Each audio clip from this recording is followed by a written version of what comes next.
Sir, आपको voice of Rafi कहा जाता है, क्यों? इसलिए कि जब बचपन से संगीत का शौक़ हुआ और रफ़ी साहब को सुना और जब मैंने गाया कुछ, तो किसी ने मुझे कहा कि भाई ये आवाज़ को तुम थोड़ा डेवलप करो, कंसंट्रेट करो। तो रफ़ी साहब तो कोई दूसरा बन नहीं सकता, लेकिन रफ़ी साहब के जितने नज़दीक जा सकते हो तो वॉइस इस तरह से मॉड्यूलेट किया और लोगों ने मुझे सराहा, लोगों ने एक्सेप्ट किया, इसलिए लोग वॉइस ऑफ रफ़ी साहब कहते हैं। मोहम्मद रफ़ी साहब इस दुनिया में नहीं रहे, उनके बाद मोहम्मद रफ़ी साहब हमारे लिए एक विरासत थे। बिल्कुल। उनकी आवाज़ एक शून्य हो गई थी, फिर आपने उस आवाज़ को जगाया।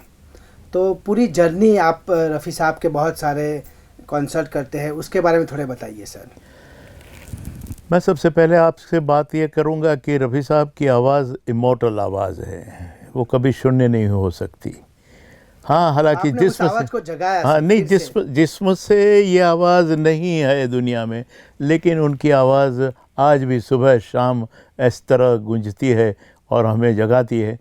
और हमने जब कोशिश की कि रफ़ी साहब के गानों को लोगों तक पहुंचाए, लाइव पहुंचाए, वरना वो सीडी, रेडियो, टीवी पर तो रफ़ी साहब की आवाज़ सुन सकते हैं, लेकिन जब लाइव प्रोग्राम की बात आई तो उसमें हमने कोशिश की कि रफ़ी साहब की आवाज़ के गाने रफ़ी साहब के लोगों को सुनाएं, और लोगों ने बहुत ही एप्रिसिएट किया। और बस यूं ही हमारी जर्नी चलती रही। कम से कम 50 से भी ज़्यादा सालों से 1969 से मैंने शुरू किया है।